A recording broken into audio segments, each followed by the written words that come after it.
بسم اللہ الرحمن الرحیم. ہم شروع کر رہے ہیں اپنی کلاس، اور ہمارا آج کا سبق سورہ بنی اسرائیل، سورہ نمبر 17، جس کو اسرا بھی کہتے ہیں، وہاں سے اس کا آغاز ہو رہا ہے. آغاز ہم کر چکے ہیں، معاف کیجیے گا. اس کی آیت نمبر 13 سے ہم نے آج کا سبق شروع کرنا ہے. 12 آیات ہم پچھلے سبق میں پڑھ چکے. اعوذ باللہ من الشیطان الرجیم، بسم اللہ الرحمن الرحیم. وَيَدْعُ الْإِنسَانُ بِالشَّرِّ دُعَاءَهُ بِالْخَيْرِ. انسان عجیب ہے کہ وہ یدعو وہ مانگتا ہے بالشر برائی کو، دعاءہ للخیر بالخیر، جیسے وہ بھلائی مانگتا ہے.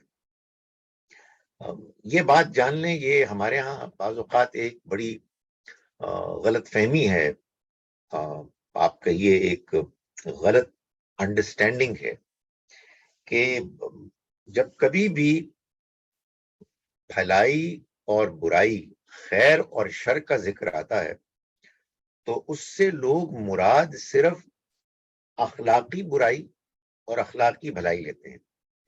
میں بھی پچھلے دنوں ایک ذمہ دار آدمی کی گفتگو سن رہا تھا، اور وہ یہ کہہ رہے تھے جی کہ وہ ہمارے کیا ہے، وہ ایک تو وہ لفظ بھی غلط بول رہے تھے، ایمان مجمل کو ایمان مجمل بول رہے تھے. ہمارے کیا لوگوں کو مسئلہ ہے.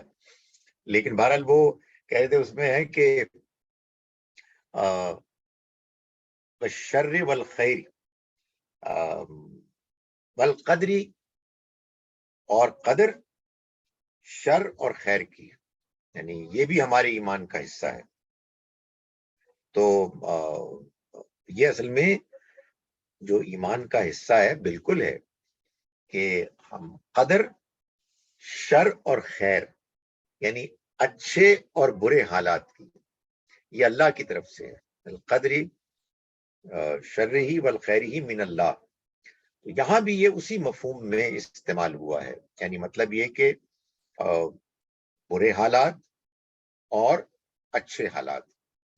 تو فرمایا کہ وَيَدْعُ الْإِنسان، ان انسانوں کا، یہ جو اس وقت قرآن مجید کے مخاطب ہیں، یعنی ظاہر ہے کہ مکے کے لوگ اس سے مراد ہیں جن کے سامنے یہ سورہ مبارکہ پیش کی جا رہی تھی. فرمایا کہ یہ عجیب لوگ ہیں کہ یہ مانگ رہے ہیں برائی کو. برائی سے مراد عذاب. ان کو جب یہ بتایا جا رہا تھا کہ اگر تم نے اپنے اس غلط رویے کو جاری رکھا تو پھر عذاب آ جائے گا، تو وہ عذاب مانگتے تھے اور عذاب کی کوئی نشانی مانگتے تھے. تو اللہ تعالیٰ فرما رہے ہیں کہ یہ عجیب معاملہ ہے کہ یہ لوگ مانگتے ہیں، پکارتے ہیں برائی کو، برے حالات کو، برے نتائج کو، دعاء بالخیر، جس طرح یہ بھلائی مانگتا ہے، یا جیسے اچھے حالات مانگنے چاہیے. یعنی انسان کا طریقہ تو یہ ہونا چاہیے عام طور پر کہ وہ اچھے حالات مانگے، نہ کہ برے حالات کا تقاضا کرے، عذاب کا تقاضا کرے.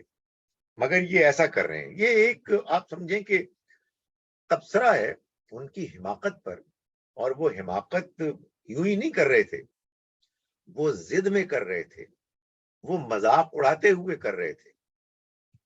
دکھا دیں، اگر کوئی عذاب آنا ہے تو لے آئیں، دیکھ لیں گے، کوئی عذاب نہیں آنا، اس طرح کی وہ باتیں کرتے تھے. وَكَانَ الْإِنسَانُ عَجُولًا، اور انسان بڑا ہی جلد باز واقع ہوا ہے. یہ بھی ایک کلیریفیکیشن ہو جانی چاہیے کہ انسان جلد باز واقع ہوا ہے، یعنی یہ انسان جس سے کہ خطاب کیا جا رہا ہے. ظاہر ہے کہ دو ہی پاسبلٹیز ہیں نا، یا تو یہ سارے انسانوں کے بارے میں اللہ تعالیٰ فرما رہے ہیں، یا پھر ایک خاص انسانوں کی کیٹیگری ہے جن کے بارے میں گفتگو ہو رہی ہے.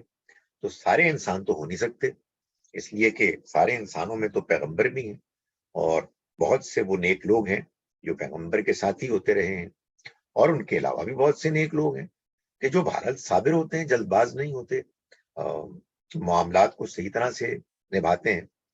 تو یہاں انہی کے بارے میں کہا جا رہا ہے کہ انسان بڑا یہ جلد باز واقع ہوا ہے. وَجَعَلْنَا اللَّيْلَ وَالنَّهَارَ آیَتَيْنِ، اور اگر یہ غور کریں تو ہم نے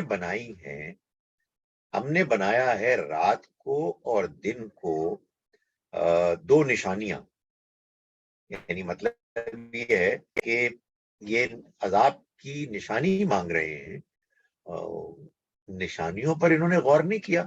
نشانیاں تو ہم نے بہت سی اس کائنات میں پھیلائی ہوئی ہیں، جن پر اگر یہ غور کریں تو وہ ان کو جان لیں، وہ نشانیاں ان کو گھیرے ہوئے ہیں. جیسے ہم نے بنایا رات کو اور دن کو دو نشانیاں. یہ نشانیاں ظاہر ہے اللہ کی مہربانی کی نشانیاں ہیں، یہ نشانیاں اللہ تعالیٰ کے احسانات کی نشانیاں ہیں. کہنے کا مقصد یہ ہے کہ یہ نشانیاں دیکھ کر کون سا انہوں نے اللہ کے احسانات کو مان کر اس کی شکر گزاری، اس کی عبادت اور اس کے بتائے ہوئے راستے کے مطابق زندگی گزارنی شروع کر دی. سمجھ رہے ہیں نا؟ نشانی مانگ رہے ہیں تو بھائی نشانیاں تو پہلے بھی بہت سی تمہیں میسر ہیں، تو کیا اس کے نتیجے میں تم نے اپنا رویہ ٹھیک کر لیا؟ تو بھلا عذاب کی نشانی دیکھنے کے نتیجے میں تم عذاب سے کیسے ڈر جاؤ گے؟ وہ بھی تو ایک نشانی ہی ہوگی نا، جیسے یہ نشانیاں ہیں. سو اللہ تعالیٰ نے فرمایا کہ ہم نے تو رات اور دن کو بھی دو نشانیاں بنایا ان کے لیے. فَمَحَوْنَا آیَةَ اللَّيْلِ، اور ہم نے رات کی نشانی کو دھندلا بنا دیا. یعنی مطلب یہ ہے کہ یہ وہ نشانی ہے کہ جس میں اللہ نے اس کا اہتمام کیا کہ اندھیرا ہو، اور اندھیرا ہوگا تو تم سو سکو گے، آرام کر سکو گے.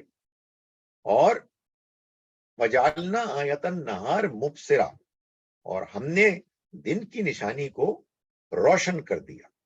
کیوں روشن کر دیا؟ لِتَبْتَغُوا فَضْلًا مِّن رَبِّكُمْ، تاکہ تم اپنے رب کے فضل کو تلاش کرو.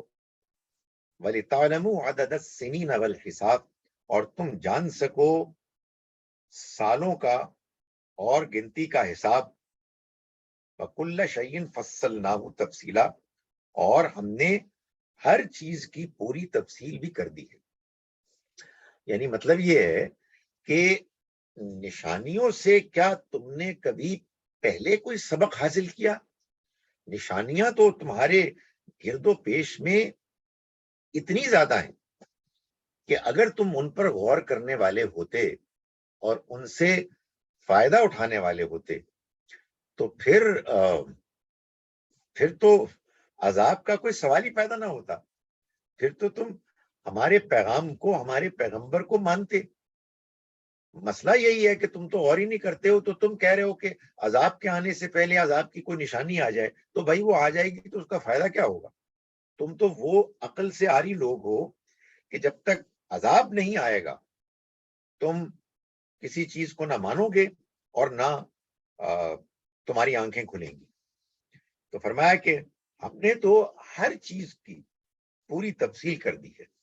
یہ بات بھی سمجھ لیں کہ ہر چیز کی پوری تفصیل کرنے کا مطلب وہ نہیں ہے جو ہمارے یہاں بعض لوگوں نے لیا کہ اللہ تعالیٰ نے ہر چیز کی تفصیل کر دی ہے. یعنی مطلب یہ کہ دنیا جہان کی جتنی بھی آپ کو باتیں ہیں ان سب کی تفصیل آپ کو قرآن مجید میں مل جائے گی. نہیں، نہ ایسا ہے، نہ ایسا ہو سکتا ہے، اور نہ ایسا کرنے کا اللہ تعالیٰ نے دعویٰ کیا ہے. جب کبھی بھی اس طرح کی بات کی جاتی ہے کہ سب طرح کی تفصیلات ہم نے بیان کر دی ہیں، تو اس کا ایک کانٹیکسٹ میں، سیاق سباق میں ایک مفہوم ہوتا ہے. یعنی مطلب یہ ہے کہ اللہ تعالیٰ نے انسانوں کو اپنی رحمت، اپنی ربوبیت، اپنی مہربانیوں سے آگاہ کرنے کے لیے جو اہم نشانیاں ہیں وہ ساری کی ساری ان کی تفصیل کر دی ہے. اور واقعی حقیقت بھی ہے کہ اللہ تعالیٰ ان نشانیوں کی تفصیل کرتا ہے تو ہمیں اس کا کچھ ہوش آتا ہے، ورنہ تو حقیقت واقعہ یہ ہے کہ ہم بارش بھی دیکھتے رہتے ہیں، سورج کو بھی دیکھتے ہیں، چاند کو بھی دیکھتے ہیں، ہواؤں کو بھی دیکھتے ہیں، کھانے پینے کی اشیاء کو بھی دیکھتے ہیں، کبھی اللہ تعالیٰ یاد نہیں آتا، اس کی مہربانی یاد نہیں آتی. مگر وہ اپنی مہربانیوں، اپنی نشانیوں کی تفصیلات بیان کرتا ہے تو ہمیں کچھ سمجھ میں آتی ہے کہ واقعی یہ وہی کر رہا ہے اور اس کی مہربانی. تو اس کو بیان کرنے کے بعد اللہ تعالیٰ فرماتے ہیں وَكُلَّ إِنسَانٍ أَلْزَمْنَاهُ طَائِرَهُ فِي عُنُقِهِ، اور ہر انسان کی قسمت، طائرہ اس کی قسمت، الزمناہ ہم نے لگا دی ہے، باندھ دی ہے، فی عنقہ اس کی گردن میں، اس کے گلے میں. یعنی مطلب یہ ہے کہ یہ جو تم اپنے شریکوں کے سہارے پر عذاب کے لیے جلدی مچا رہے ہو کہ کوئی عذاب نہیں آئے گا اور کچھ بھی نہیں ہوگا تو دیکھ لیں گے. ہمارے بھی بڑے شریک ہیں، خدا ہیں چھوٹے، جو پورا اختیار رکھتے ہیں. اللہ تعالیٰ کو وہ روک لیں گے ہمیں پکڑنے سے. تو جان لو ایسا کچھ بھی نہیں ہوگا. یہ حقیقت ہے کہ ہر انسان اس کی قسمت اس کے ساتھ لگی ہوئی ہے، اس کے گلے میں ہم نے اس کے باندھ رکھی ہے. یہ اس حقیقت کو بیان کرنے کی تعبیر ہے کہ ہر انسان اس دنیا میں اپنی وہ قسمت بناتا ہے کہ جس کا نتیجہ انجام آخرت میں نکلنے والا ہے. اس دنیا میں تو یہ ٹھیک ہے کہ قسمت کے وہ بہت سے پہلو کہ جو اللہ تعالیٰ کے ہاں طے ہیں وہ لکھے ہوئے ہیں. یعنی مجھے کہاں پیدا ہونا تھا، مجھے کب پیدا ہونا تھا، مجھے کب مرنا ہے، مجھے کہاں مرنا ہے، وغیرہ وغیرہ بہت سی تفصیلات.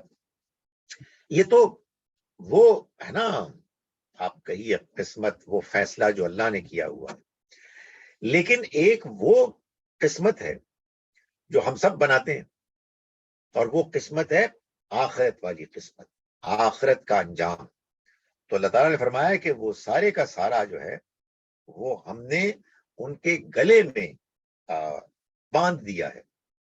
اور وَنُخْرِجُ لَهُ يَوْمَ الْقِيَامَةِ، اور ہم نکال دیں گے ان کے لیے قیامت کے روز کتاباً، ایک کتاب کی صورت میں، یلقاہ جو وہ کھلا ہوا پائیں گے اس کو، منشورہ اپنے سامنے.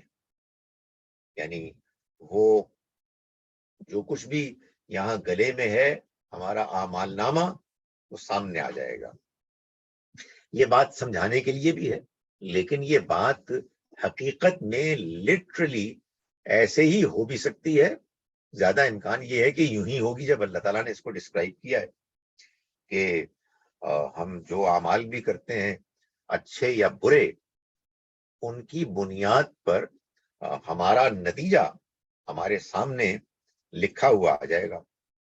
فرمایا اقرا کتابک، پڑھو اپنی کتاب، اپنے رجسٹر، اپنے نتیجے کو، آپ کہیے اپنے رزلٹ کارڈ کو. یعنی یہ کہا جائے گا ان سے کہ دیکھو یہ جو تمہارا رزلٹ کارڈ ہے، اعمال نامہ ہے، اس کو پڑھو. کفا بنفسک الیوم علیک حسیبا، تم آج اپنے حساب کرنے کے لیے خود ہی کافی ہو، کسی اور سے پوچھنے کی ضرورت ہی نہیں. تمہیں خود معلوم ہے کہ تمہارا کیا نتیجہ نکلنے والا ہے. یہ حقیقت ہے کہ انسان اپنے آپ کو جانتا ہے. قرآن کہتا ہے نا کہ بل الانسان علی نفسہ بصیرہ، نہیں، بلکہ اصل بات یہ ہے کہ انسان اپنے نفس کو دیکھتا ہے. ولو القی معاذیرہ، چاہے وہ کتنی ہی معذرتیں کیوں نہ پیش کرے.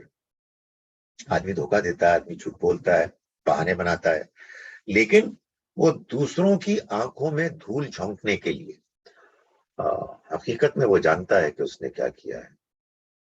یہ انسان واقف ہے، اور یہ واقفیت اس کی آخری درجے میں واضح تفصیل کے ساتھ سامنے آ جائے گی جب قیامت کے روز اس کے گلے میں بندھا ہوا وہ اعمال نامہ رجسٹر وہ کھول دیا جائے اور سب کچھ سامنے آ جائے گا. یہ میں کئی مرتبہ بتا چکا ہوں، اور اب تو خیر بتانے کی ضرورت ہی نہیں ہے.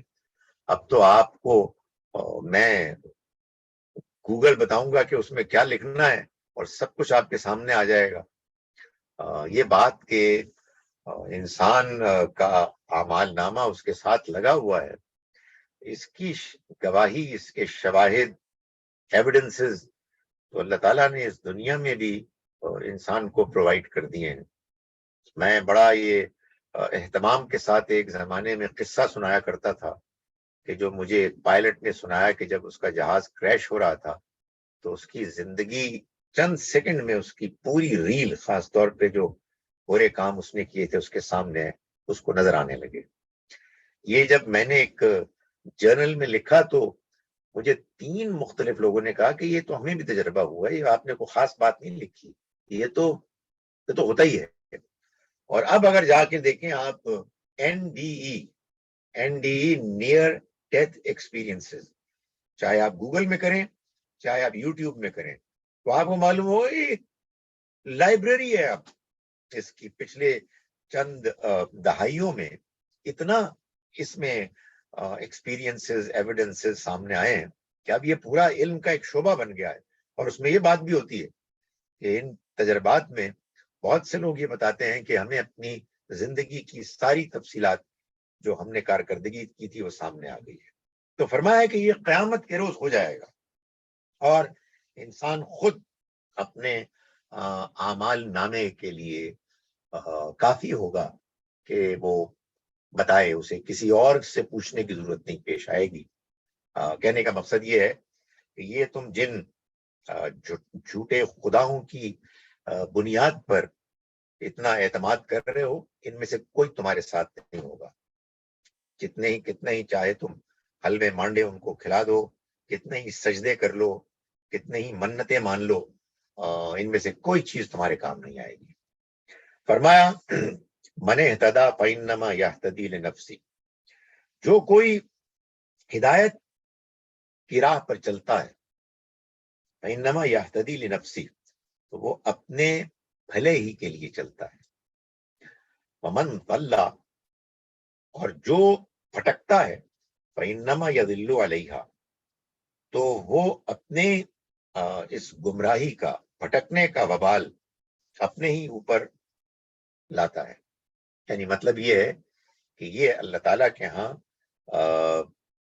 ایک قانون ہے، اور وہ قانون ہدایت اور گمراہی کا قانون ہے.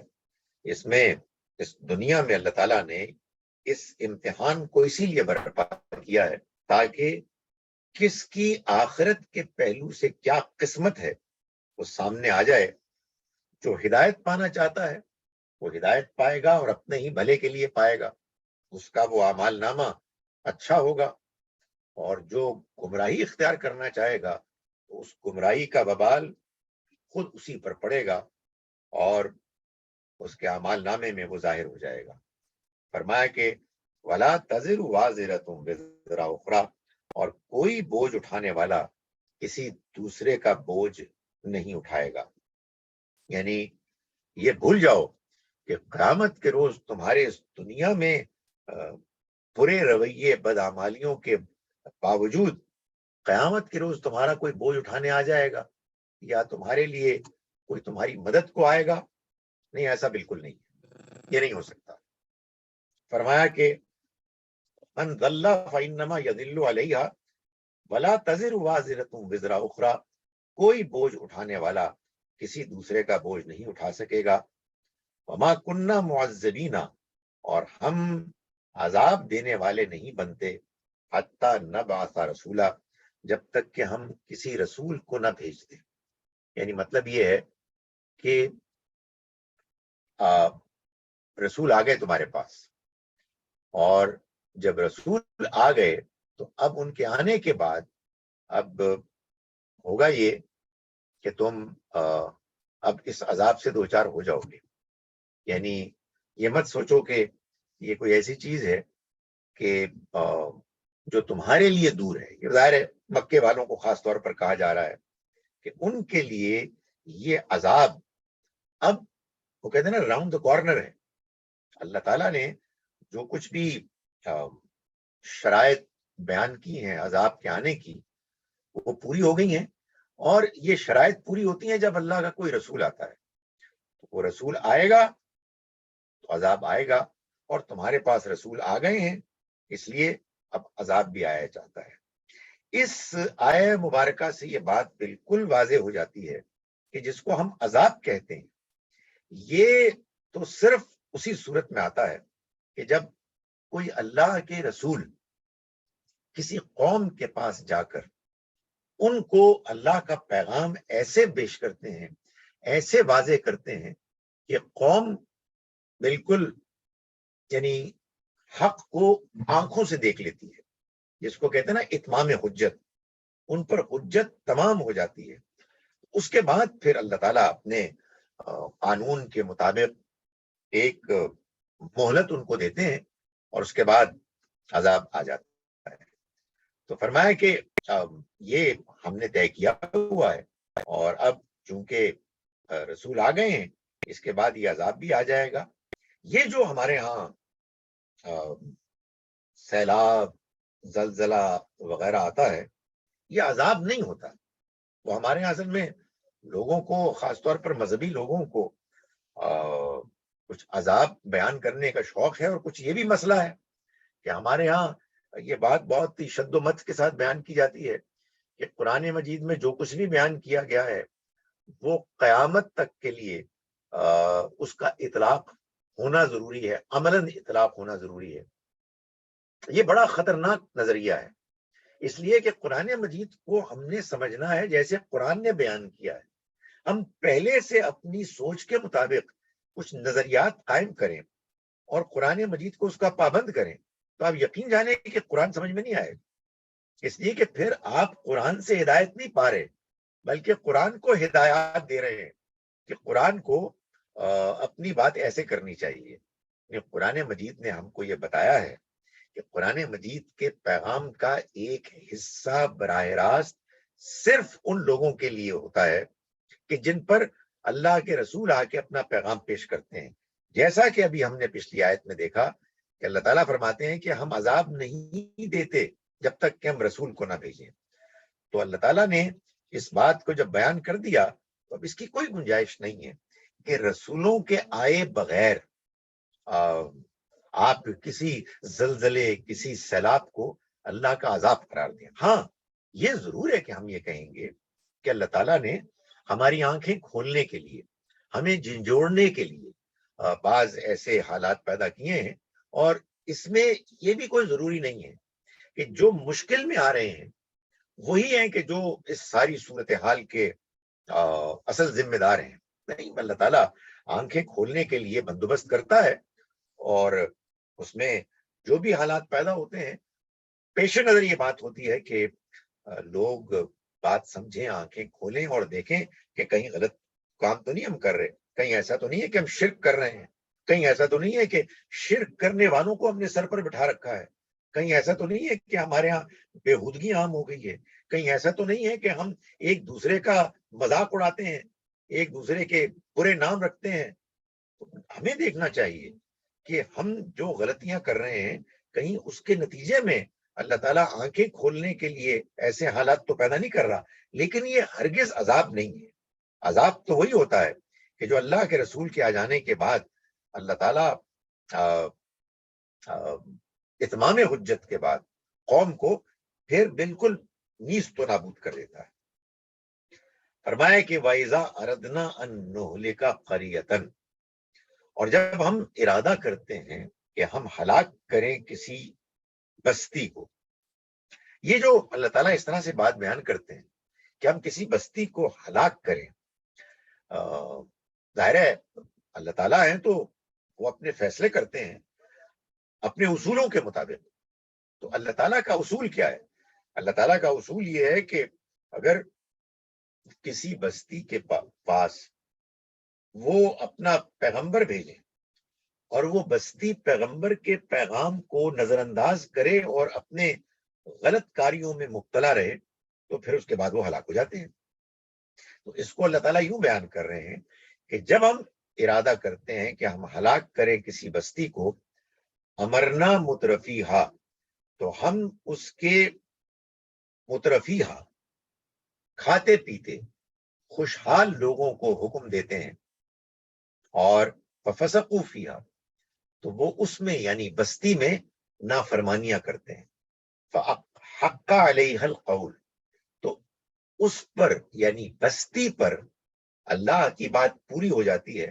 فدمرناہا تدمیرا، تو ہم پھر اس کو بالکل برباد کر دیتے ہیں.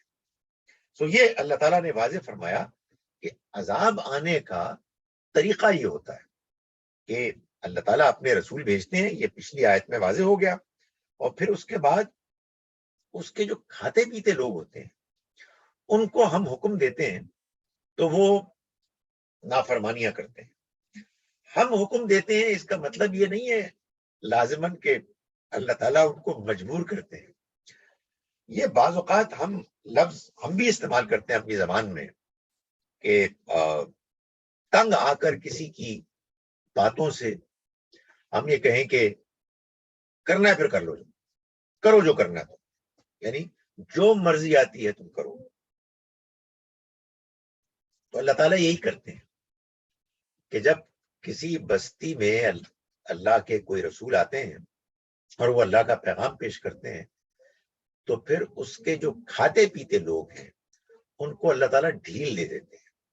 اس ڈھیل کا مطلب یہی ہے کہ اللہ تعالیٰ یہ کہہ رہے ہیں کہ اچھا اگر تمہیں بات نہیں ماننی ہے اور تم اپنے غلط رویے پر بضد ہو، کرو جو تم نے کرنا ہے. اس کو اللہ تعالیٰ نے اس طرح سے بیان فرمایا کہ ہم اس کے کھاتے پیتے لوگوں کو اس کا حکم دیتے ہیں. کھاتے پیتے لوگوں کا ذکر کیوں کیا؟ اس لیے کیا کہ اللہ تعالیٰ کے رسولوں کے جو پالیسی ہے، اسٹریٹجی، جس طرح سے وہ اللہ کا پیغام پیش کرتے ہیں، قرآن مجید میں وہ جیسے بیان ہوا ہے اس سے صاف معلوم ہوتا ہے کہ رسول جاتے ہیں اپنی بستی کے سرداروں کے پاس، ان کی اس کلاس کے پاس جو ایلیٹ کلاس ہے، جو کھاتے پیتے لوگ ہیں، کرتا دھرتا، ان کو پیغام پہنچایا جاتا ہے.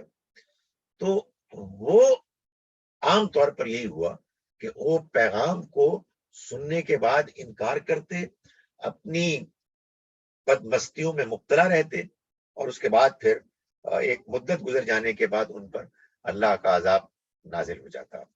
یہ اللہ تعالیٰ کیوں کرتا؟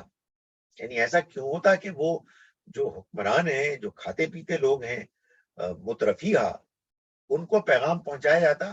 بھائی وہی تو لوگ ہوتے، وہی اس زمانے میں لوگ ہوا کرتے تھے کہ جو کسی بستی کے اصل لیڈرز ہوتے تھے.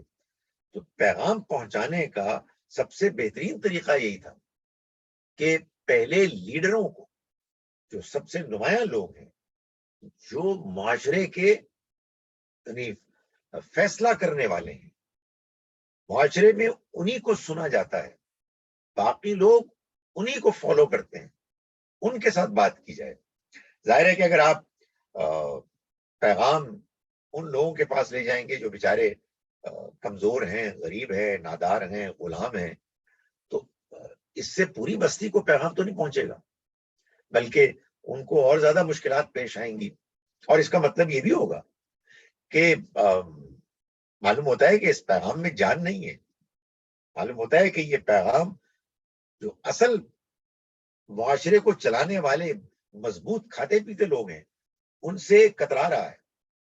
تو اللہ تعالیٰ کا پیغام تو سب کے لیے ہے، اور اس وجہ سے اس میں جو طریقہ اختیار کیا جاتا ہے وہ یہ ہے کہ کھاتے پیتے لوگوں کو ایڈریس کیا جاتا ہے، اور اس کے بعد آپ سے آپ وہ دوسروں تک پہنچ جاتا ہے۔ اس میں ایک اور حکمت بھی ہے، یہ جو عام لوگ ہوتے ہیں جس میں غریب لوگ بھی ہیں، نوجوان بھی ہیں، غلام بھی ہیں، جو نسبتاً پسے ہوئے لوگ ہیں، وہ جب پیغمبر آتے ہیں اور ان کے حکمران، ان کی ایلیٹ کلاس اور پیغمبروں کے درمیان جو کشمکش ہوتی ہے، جو ڈائلاگز ہوتے ہیں، جو خبریں پہنچتی ہیں، یہ ان لوگوں کے لیے فیصلہ کرنے میں آسانی پیدا کرتی ہے یہ اسٹریٹجی، کیونکہ وہ دیکھ لیتے ہیں کہ بھائی ایک جانب ہمارے یہ سردار، ہمارا یہ فرعون، ہمارے یہ لیڈر یہ بات کر رہے ہیں، اور دوسری جانب موسیٰ علیہ السلام اور جو بھی اور پیغمبر ہیں وہ یہ بات کر رہے ہیں، تو دونوں کی بات سن کر فیصلہ کرنے میں آسانی ہو جاتی کہ کس کی بات زیادہ صحیح ہے، اور اس طرح سے اللہ تعالیٰ کا پیغام پورے معاشرے میں پھیل جاتا۔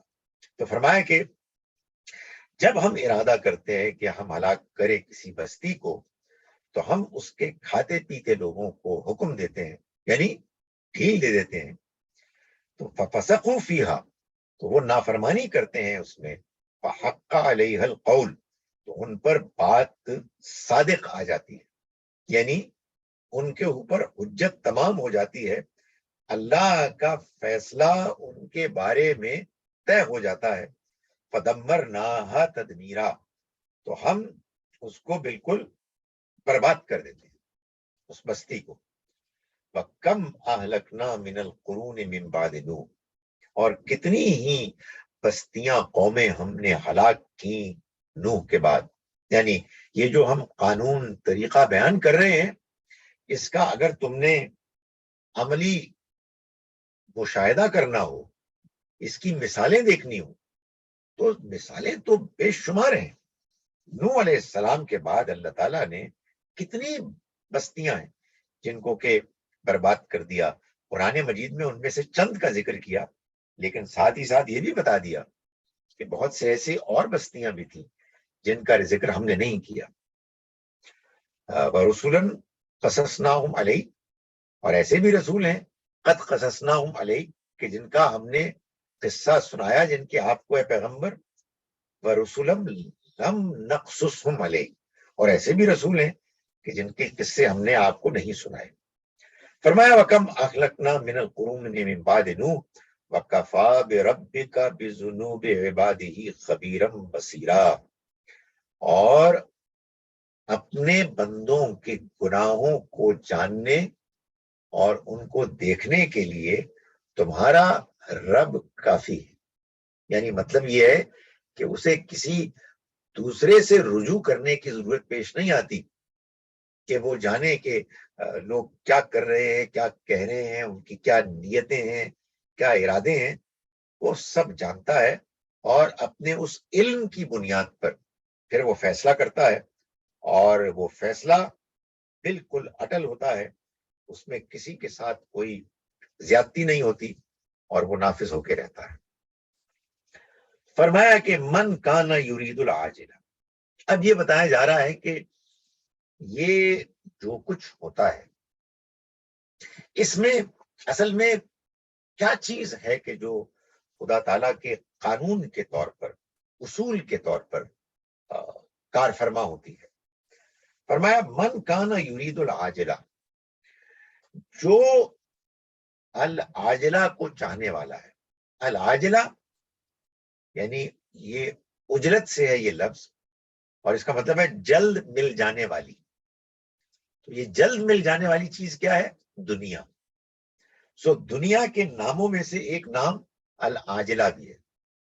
سو فرمایا کہ من کانا یرید العاجلہ، جو اس جلد مل جانے والی دنیا کا چاہنے والا ہے، عجلنا لہو، وہ جان لے کہ ہم اس کو دیتے ہیں، اس کو دیتے ہیں، یعنی جو اس کو چاہتا ہے، فیہا، اس میں، اس دنیا میں، ما نشاء، جتنا چاہتے ہیں، لمن نرید، ان کے لیے جن کے لیے چاہتے ہیں۔ یعنی کہنے کا مقصد یہ ہے کہ اگر آپ دنیا کے چاہنے والے، دنیا کے عاشق ہیں، تو یہ جان لیجئے کہ دنیا میں اللہ تعالیٰ دنیا کے چاہنے والوں کو دیتا تو ہے، لیکن کتنا دیتا ہے؟ جتنا اس کی مرضی ہے، اور جس کے بارے میں جتنی مرضی ہے۔ یعنی مطلب یہ ہے کہ کوئی گارنٹی نہیں ہے کہ آپ دنیا کے چاہنے والے ہوں اور آپ کو دنیا ملے بھی۔ فرمایا کہ یہ معاملہ ہے، یہ اچھی طرح سے جان لو۔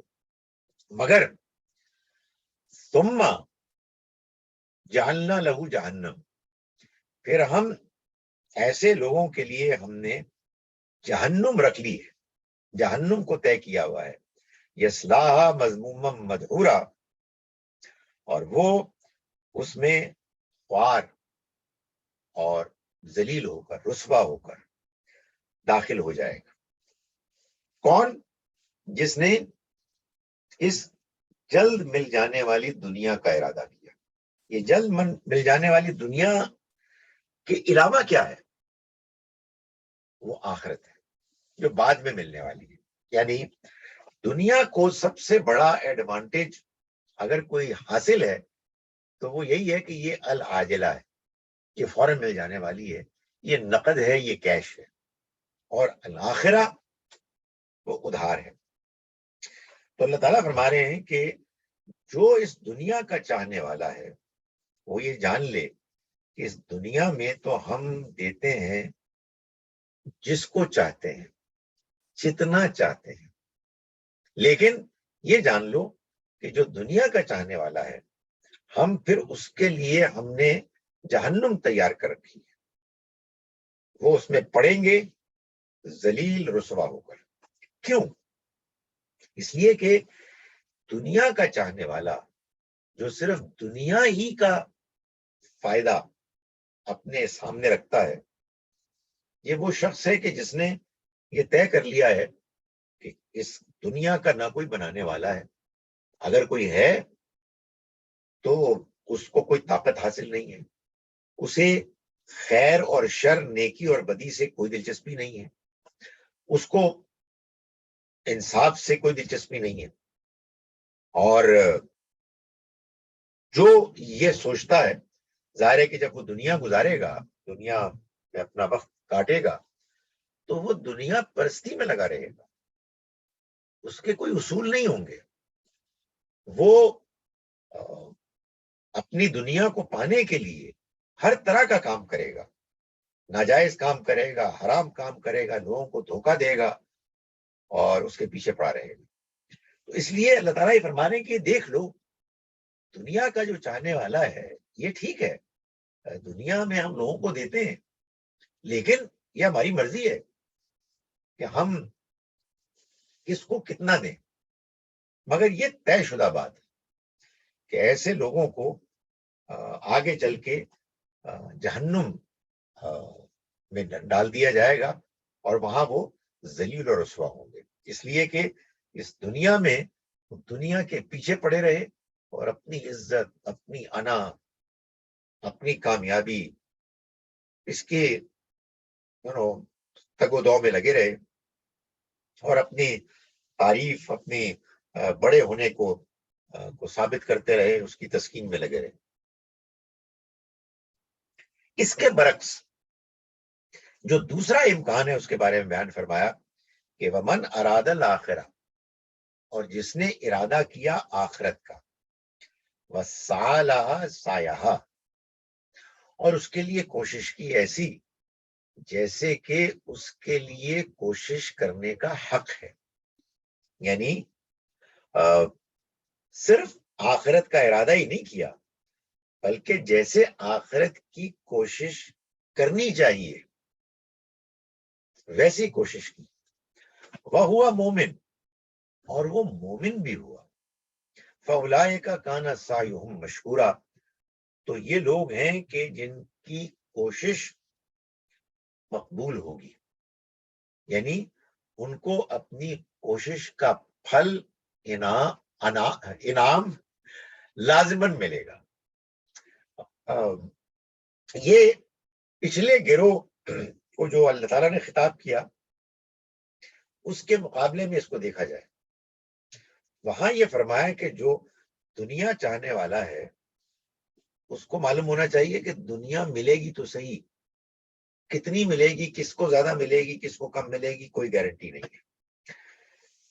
جو آخرت چاہنے والا ہے اس کو گارنٹی ہے کہ اس کو آخرت ملے گی، لیکن دو شرائط کے ساتھ۔ ایک یہ کہ وہ آخرت چاہتے ہوئے آخرت کے لیے اتنی کوشش کرے جتنی کوشش کرنے کا حق ہے۔ بھائی ایک ہمیشہ کی زندگی ہے، اس ہمیشہ کی زندگی کی کامیابی چاہنے کے لیے ظاہر ہے کہ یہ ضروری ہونا چاہیے نا کہ انسان اس کو اپنی ٹاپ پرائرٹی پہ رکھے، اس کے خاطر وہ اپنی زندگی کے ڈیزائن کو طے کرے اور پھر اس میں لگا رہے۔ اور ساتھ یہ بھی فرمایا وہ ہوا مومن، اور وہ مومن بھی ہو، یعنی یہ نہ ہو کہ وہ اللہ کے ساتھ اوروں کو شریک کر رہا ہو اور اس نے جو اس کے سامنے حق آیا اس حق کو وہ ٹھکرانے والا بن گیا ہو۔ یعنی مومن وہی ہوتا ہے جس کے سامنے جب اللہ کا پیغام، اللہ کے بارے میں جو صحیح بات آ جاتی ہے تو پھر اس کی حق پسندی اس کو اس کے آگے جھکا دیتی ہے۔ تو فرمایا کہ وہ مومن بھی ہوئے، اور مومن ہونے میں سب سے بڑھ کر تو یہی ہے کہ وہ توحید کے ماننے والے ہوئے۔ انہوں نے یہ نہیں سوچا کہ آخرت میں کچھ ہم نے جو جن شریکوں کے ساتھ تعلق قائم کیا ہوا ہے ہم ان کی بھی عبادت کرتے ہیں، ان سے بھی دعائیں کرتے ہیں، تو ہم ان کے سہارے بھی کچھ کامیاب ہوں گے، نہیں، صرف اللہ پر ایمان رکھتے ہوئے اور جو بھی اللہ کی طرف سے پیغام آئے ہیں اگر وہ بات ان تک پہنچ گئی ہے صحیح طریقے سے ان کو، پھر وہ اس کے آگے بھی جھکتے ہیں۔ فرمایا جو ایسا کریں گے ان کی کوشش لازماً مشکور یعنی مقبول ہوگی، اس کا اجر، اس کا انعام ان کو لازماً ملے گا۔ فرمایا کلن نمد ہؤلاء وہؤلاء من عطاء ربک، ہم ان کو بھی اور ان کو بھی سبھی کو دیتے ہیں تمہارے رب کی عطا میں سے، ان کو بھی اور ان کو بھی، یعنی ان کو بھی جو دنیا چاہتے ہیں اور ان کو بھی جو آخرت چاہتے ہیں۔ یعنی اس دنیا میں تو معاملہ یہ ہے کہ اللہ تعالیٰ نے آخرت کے چاہنے والوں کو بھی دنیا سے محروم نہیں کیا، اور دنیا کے چاہنے والوں کو بھی دنیا ملتی ہے، ان کو بھی ملتی ہے ان کو بھی ملتی ہے۔ فرمایا کہ وما کان عطاء ربک محظورا، تمہارے رب کی بخشش کسی پر بھی نہیں رکی ہوئی، سب کو ملتی ہے۔ یعنی یہ دنیا تو امتحان کی جگہ ہے، اس میں تو اللہ تعالیٰ نے ہر کسی کو نوازنا ہے۔ سو یہاں تو تم خود دیکھ لو، ہم ان کو بھی دیتے ہیں اور ان کو بھی دیتے ہیں۔ فرمایا انظر کیف فضلنا بعضهم علی بعض، دیکھو یعنی دنیا میں دیکھو ہم نے کس طرح سے بعضوں کو بعضوں پر فضیلت دی ہوئی ہے۔ یعنی کہنے کا مقصد یہ ہے کہ کبھی تم نے غور کیا ہے کہ دنیا میں وہ شخص کی جو دنیا کا بڑا لالچی ہے، یہ کوئی ضروری تو نہیں ہے کہ وہ سب سے زیادہ رئیس، سب سے زیادہ کامیاب ہے، نہیں، بعض اوقات بالکل آرڈنری ان کی زندگی ہوتی ہے، تمام تر لالچ کے باوجود مار کھا رہے ہوتے ہیں، لیکن ایسے بھی ہیں جو دنیا کے چاہنے والے ہیں اور ان کو بہت دنیا ملتی ہے۔ اور اسی طرح سے آخرت کو چاہنے والوں میں بھی آپ دیکھیں گے کہ آخرت کو چاہ رہے ہیں لیکن دنیا بہت ملی ہوئی ہے، ایسے بھی ہیں جو آخرت چاہتے ہیں اور انہیں دنیا بہت کم ملتی ہے۔ اور اس کے علاوہ یہ بھی بات اس میں ہے کہ دیکھو تو صحیح اپنے کیسے بعضوں کو بعضوں پر فضیلت دی ہوئی ہے، یہ بھی کوئی ہمارے ہاں طریقہ نہیں ہے، کوئی اصول نہیں ہے کہ کوئی بہت سمجھدار آدمی، بہت ذہین آدمی ہے اس کو تو بہت دنیا ملے، اور جو بہت بیوقوف آدمی ہے اس کو بہت تھوڑی دنیا ملے۔ نہیں، دونوں طرح کے ہوتے ہیں، بعض اوقات بالکل الٹ ہوتا ہے، ایک سمجھدار ذہین سیانہ آدمی اس کو بہت کم دنیا ملتی ہے، اور ایک بالکل آرڈنری بیوقوف سا آدمی اس کو دنیا بہت مل جاتی ہے۔ کیوں؟ اس لیے کہ اللہ تعالیٰ بتانا چاہتے ہیں دنیا کچھ بھی نہیں، اس دنیا میں انصاف نہیں ہے، اس دنیا میں امتحان ہے، اور آخرت ہے، وَلَلْآخِرَةُ أَكْبَرُ دَرَجَاتٍ وَأَكْبَرُ تَفْضِيلًا، اور آخرت کے درجے اور اس کی فضیلت یہ کہیں بڑھ کر ہے۔ آخرت ہے کہ جو درجات کے لحاظ سے بہت بڑی ہے اور فضیلت کے لحاظ سے بہت بڑی ہے۔ یعنی یہاں بھی تم دیکھتے ہو درجات ہیں، کسی کو زیادہ ملا ہے، کسی کو کم ملا ہے، مگر یہاں تم دیکھتے ہو کہ کوئی اصول ضابطہ نہیں ہے کہ ایسے لوگوں کو زیادہ ملے گا، ایسوں کو کم ملے گا، نہیں، وہ ہر طرح کے لوگوں کو، کہیں کو کسی کو زیادہ ملتا ہے، کسی کو کم ملتا ہے۔ لیکن آخرت میں ایسا نہیں ہوگا۔ آخرت میں تو جو ڈیزرو کرے گا اس کو ملے گا۔ اور ڈیزرو کون کرے گا؟ جس کا نصب العین آخرت ہو، آخرت کی کامیابی ہو، جو اس کے لیے کوشش کرے ویسی جیسے کہ اس کے لیے کوشش کرنے کا حق ہے، اور وہ مومن بھی ہے، تو اس کو وہاں لازماً کامیابی ملے گی۔ دنیا میں ہر ایک کو ملتا ہے، کسی کو کم ملتا ہے، کسی کو زیادہ ملتا ہے۔ جو دنیا پرست ہیں ان کو بھی دنیا ملتی ہے اور بہت ملتی ہے، اور دنیا پرستوں ہی میں بعضوں کو کم ملتی ہے، اور جو آخرت کا چاہنے والے ہیں ان میں بھی بہت سوں کو دنیا بہت ملتی ہے، اور جو آخرت کو چاہنے والے ہیں ان میں بعضوں کو دنیا کم ملتی ہے۔ اور اس میں کوئی تعلق ذہانت سمجھداری کا بھی نہیں ہے، تو دنیا تو ایسے ہی ہے۔ اس وجہ سے تمہیں طے کر لینا چاہیے کہ تم اپنی آخرت کو سنوارنے کے لیے کوشش کرو، اور اس کی بہتری کے لیے اپنی زندگی کی توانائیاں صرف کرو۔ آپ یقین جانیے کہ قرآن مجید کا یہی پیغام ہے۔ قرآن اصل میں یہی دعوت لے کر آیا ہے۔ یہ دنیا ایک امتحان کی جگہ ہے، آخرت ہے کہ جہاں اس امتحان کا نتیجہ نکلے گا۔ اس لیے اے دنیا والو، اس سے پہلے کہ تمہارا یہ امتحان ختم ہو اور موت آ جائے، تم اپنی آخرت کی بہتری کے لیے کوشش کرو جتنا تمہارے لیے ممکن ہے۔ میں اب ان آیات کا ترجمہ ایک مرتبہ پھر آپ کے سامنے کر رہا ہوں، جس کے بعد پھر میں آپ کے سوالات لوں گا۔ آپ اس وقت پھر اپنا ہینڈ ریز کریں۔ بسم اللہ الرحمن الرحیم۔ وَكُلَّ إِنسَانٍ أَلْزَمْنَاهُ طَائِرَهُ، اور ہر انسان کی ہم نے لگا دی ہے قسمت اس کی، فی عنقہ، اس کی گردن پر، اس کے گلے میں ہم نے اس کو باندھ دیا ہے۔ وَنُخْرِجُ لَهُ، اور ہم نکال دیں گے اس کے لیے، یوم القیامہ، قیامت کے دن اس کو، کتاباً، ایک ایسی کتاب، ایک ایسے اعمال نامے کی شکل میں، یلقاہ، جسے وہ پائے گا، منشورا، بالکل کھلا ہوا، یعنی سامنے وہ دیکھے گا۔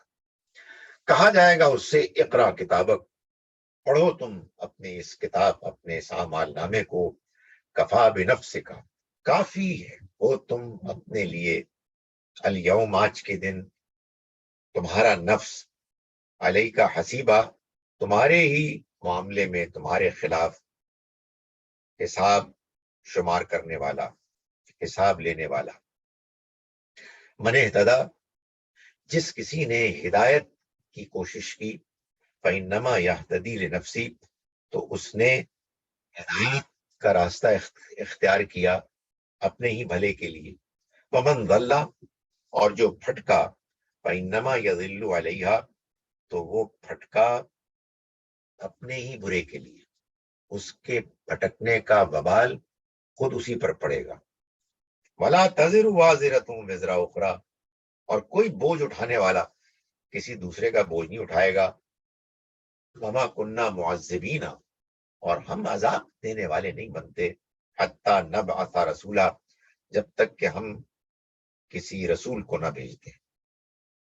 وَإِذَا أَرَدْنَا، اور جب ہم ارادہ کرتے ہیں، ان نہلکا، کہ ہم ہلاک کریں، قریتن، کسی بستی کو، امرنا مترفیہا، تو ہم حکم دیتے ہیں اس کے کھاتے پیتے لوگوں کو، فسقوا فیہا، تو وہ اس میں بےہودگیاں کرتے ہیں، نافرمانیاں کرتے ہیں، فحق علیہ القول، تو ان پر بات آخری حد تک طے ہو جاتی ہے۔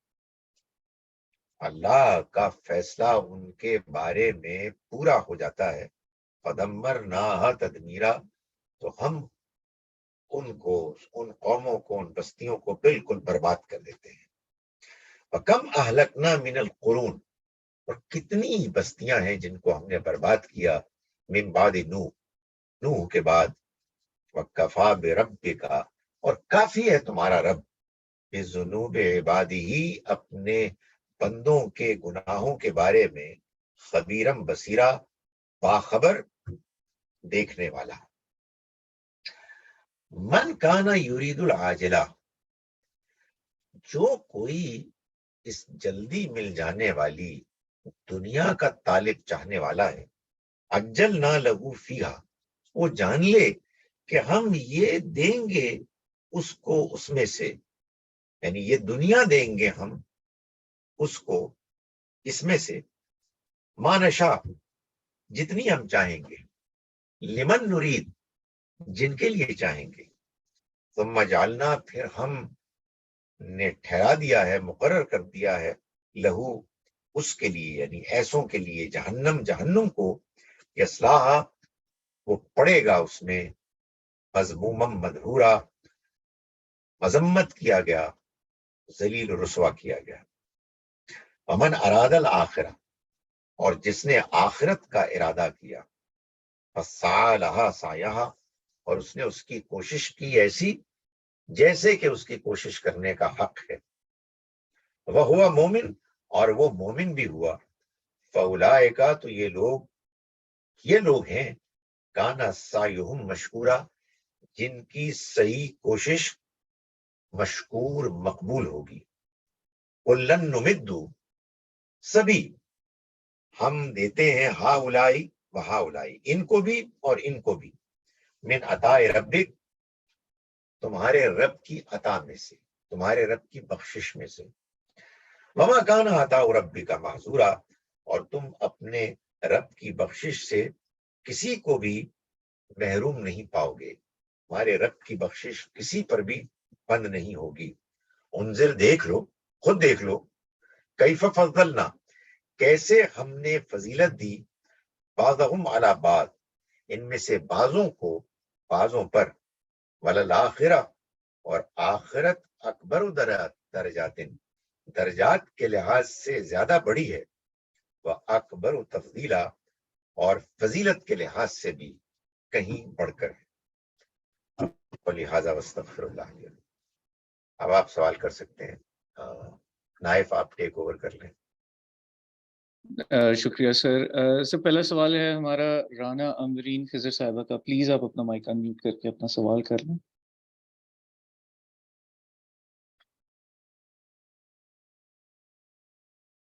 جی رانا امرین خضر صاحبہ پلیز اپنا مائک انمیوٹ کر لیں سوال پوچھنے کے لیے.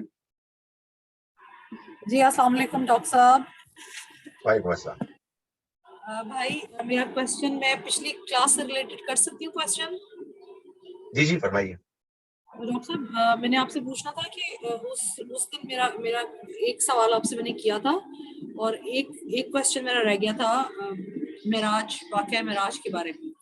تو وہ میں نے آپ سے پوچھنا تھا، مجھے بتائیں کہ آپ نے ایکسپلین کر دیا تھا کہ حضرت ابوبکر صدیق نے تو بتایا کہ اور پھر میری آنکھ کھل گئی، تو اٹ مینس کہ وہ خواب دیکھ رہے تھے، ان کی روحانی حالت تھی. ٹھیک ہے. اچھا مجھے یہ پوچھنا ہے، وہ مجھے کلیئر ہو گیا. مجھے یہ پوچھنا ہے کہ رسول پاک صلی اللہ علیہ وسلم جب گئے معراج پہ تو یہ جو باتیں ان سے منسوب کی جاتی ہیں جن میں کہا جاتا ہے کہ پہلے آسمان پر ان کو حضرت ابراہیم علیہ السلام ملے، دوسرے آسمان پر ان کو حضرت موسیٰ علیہ السلام ملے، تیسرے آسمان پر ان کو حضرت عیسیٰ علیہ السلام ملے، اور اس طرح سے ساری روایات یا جو بھی ہیں حدیث مبارکہ میں منسوب کی جاتی ہیں باتیں ان سے. ان کے بارے میں آپ مجھے کائنڈلی بتائیں گے کہ یہ باتیں صرف ان سے منسوب ہی کی گئی ہیں یا واقعی حقیقت میں بھی ان کو کوئی تعلق تھا؟ اور پھر یہ کہ سب سے امپورٹنٹ بات یہ تھی اس کوشچن کی کہ حضور پاک صلی اللہ علیہ وسلم جب یہاں سے گئے سوار ہو کے براق پہ تو سب سے پہلے وہ مسجد اقصیٰ میں گئے.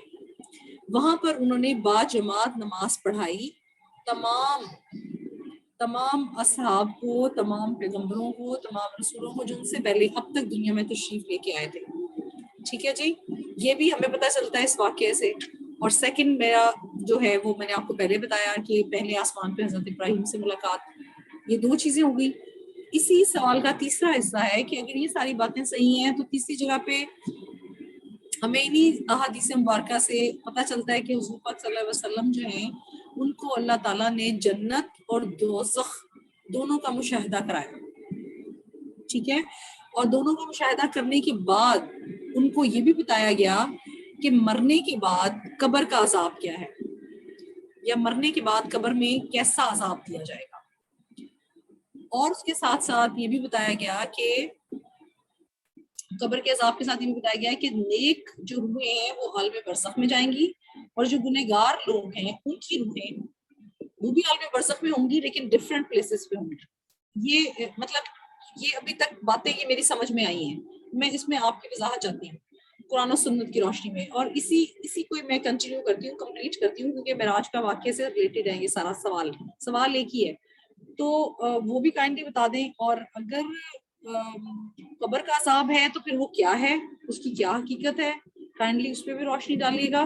اور پھر یہ کہ حضور پاک صلی اللہ علیہ وسلم نے یہ فرمایا کہ بعد میں اپنے جتنے بھی ان کے تھے امیر المومنین جو ان کے صحابہ تھے, جن میں حضرت ابو بکر صدیق تھے, حضرت عثمان غنی تھے, حضرت عمر بن خطاب تھے, اور حضرت علی تھے, تو ان کو یہ بھی بتایا کہ جی مرنے کے بعد ہاں جو نیک لوگ ہیں ان کا حساب کتاب تو بہت آسان ہوگا قبر میں, اور جو گنہگار ہیں obviously ان کا حساب کتاب بہت سخت ہوگا. تو میرا یہ پوچھنا ہے کہ اگر یہ ساری باتیں ہیں اور واقعی ان کا یہ حقیقت ہے اور یہ سچ ہے, تو پھر ڈاکٹر صاحب مجھے یہ بتائیں کہ جو لوگ ایسے لوگ بھی ہیں کہ جو ہم نے یہ سنا ہے کہ جی ان کے لیے دعا کی جاتی ہے کہ جی یہ دفنا دیے گئے ہیں اور میں یہاں دعا کر رہا ہوں. ٹھیک ہے جی, کیوں دعا کر رہے ہیں کہ اس میت کے لیے دعا کریں کہ اس پر قبر کا عذاب شروع ہو جائے گا. ٹھیک ہے, تو قبر کے عذاب پر اس پہ اللہ تعالیٰ آسانی فرمائے. ٹھیک ہے ڈاکٹر صاحب, تو کائنڈلی یہ ساری 4-5 چیزیں مل کے ایک ہی سوال بنتا ہے. تو پلیز کائنڈلی بتائیں کہ آپ مطلب میں بہت زیادہ اس پہ وہ ہوں, تو میں چاہ رہی تھی کہ آپ مجھے بتائیں, بریف کریں کہ یہ ساری باتیں کیا ہے, ان کی ریالٹی کیا ہے, واقعی یہ سچی ہیں تو پھر ہمارے لیے کیا حکم ہے, اور ہمیں اپنے دین کا کتنی نالج ہے, ہمیں پتہ ہونا چاہیے کہ ڈیپتھ میں ہمیں کتنا پتہ ہے کہ کیا سچ ہے کیا غلط ہے. کیونکہ بہت سے لوگ ہیں جو پوچھتے ہیں کہ بتائیں جی آپ کے گھر میں قرآن کلاس ہوتی تھی یا آپ قرآن کلاس اٹینڈ کرتی ہیں, آپ بتائیں کہ اس کی روشنی میں بتائیں کہ یہ باتیں جو ہیں یہ کہاں تک سچ ہے. تو کائنڈلی مجھے بریف کیجیے گا. Thank you so much doctor صاحب. یہ گزارش یہ ہے کہ ہم قرآن مجید پڑھ رہے ہیں. قرآن مجید کیا ہے؟ اللہ کی کتاب ہے.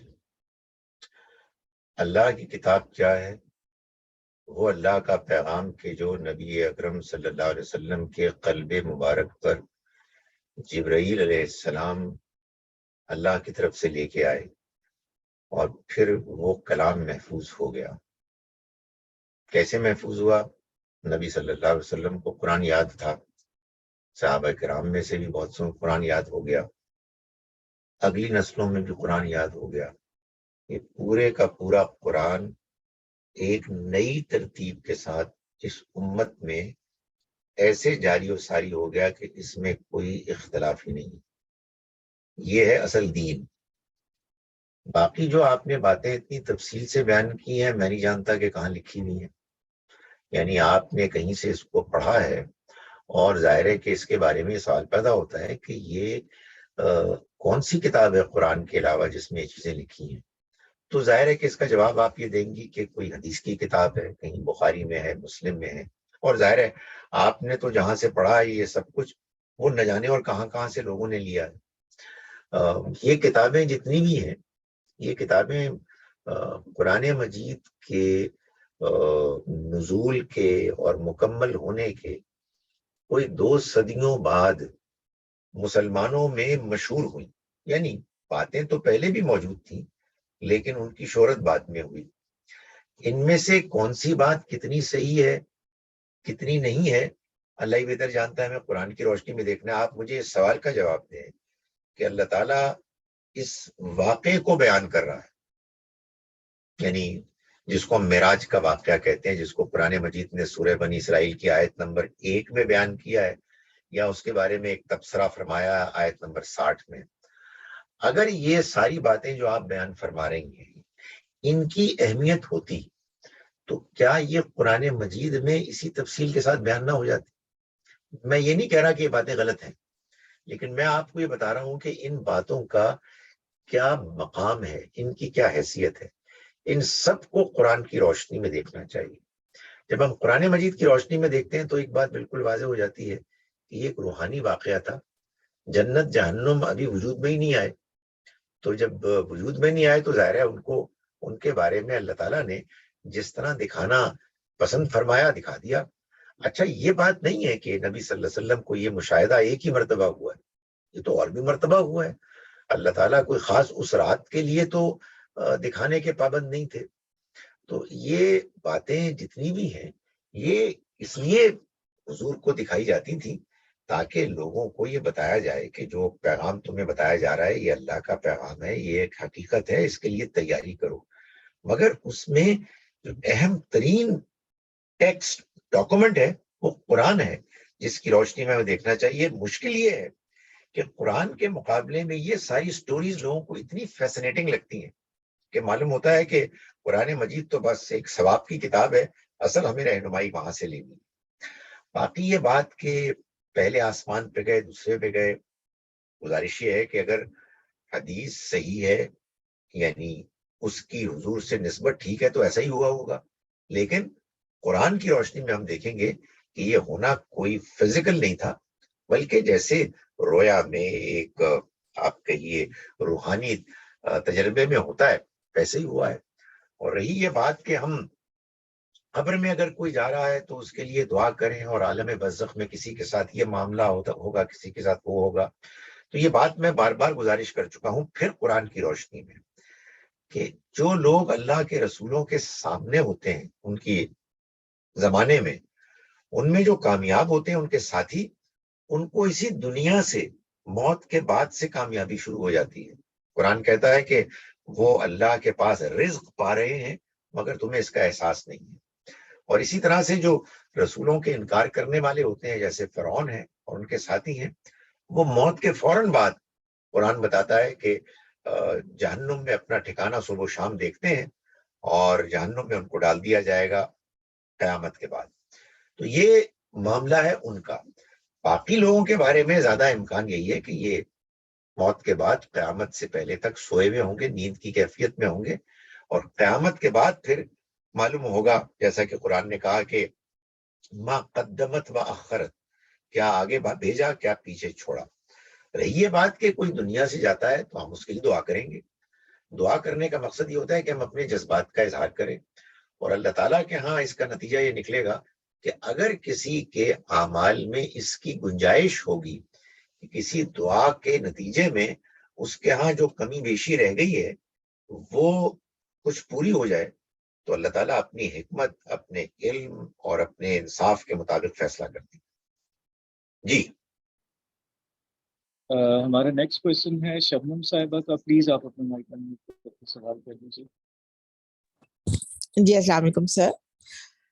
سر آج کل فیس بک پہ ایک پوسٹ سرکولیٹ کر رہی ہے فٹ بال میچ کی. میں تو نہیں خیر دیکھتی میچز وغیرہ، تو لیڈیز انٹرنیشنل غالباً فٹ بال میچ ہے جس میں مالدیوز کی جو ویمن ٹیم ہے اس نے فل ڈریس پہنا ہوا ہے، مطلب لانگ ٹراؤزر ہے، اور جو پاکستان کی ٹیم ہے انہوں نے شارٹس پہنی ہوئی ہیں. تو اس پہ لوگ بہت باتیں کر رہے ہیں. تو سر خیر میں تو بہت زیادہ اس بارے میں نہیں جانتی، لیکن سر مجھے یہ لگتا ہے کہ اسلام میں ماڈesty کی جو ریکوائرمنٹس ہیں اس پہ تو پھر اس طرح ہم پبلک میں اس بات کو چھوڑ دیں کہ اس نے شارٹ پہنی. مجھے تو وہ تھوڑا فرق لگ رہا ہے، تھوڑا سا ایریا ہی ہے ڈفرینس دونوں کا. دونوں کے ڈریسز اتنے مطلب فٹ ہوتے ہیں، اور خالی بال کور کیا تو کیا ہے. تو سر مجھے لگتا ہے کہ انٹرنیشنل گیمز کے لیے لیڈیز مطلب جیسے جو غیر محرم کے سامنے ماڈesty کا تو پھر وہ کوئی کانسیپٹ رہ نہیں جاتا کہ آپ بھاگ رہے ہیں، دوڑ رہے ہیں، آپ کا فگر نظر آ رہا ہے. تو سر مجھے یہ لگتا ہی نہیں کبھی پریکٹیکل کے لیڈیز کے لیے پھر اس طرح کھیلنا پاسبل ہے. تو کائنڈلی آپ اس بارے میں بتا دیجیے.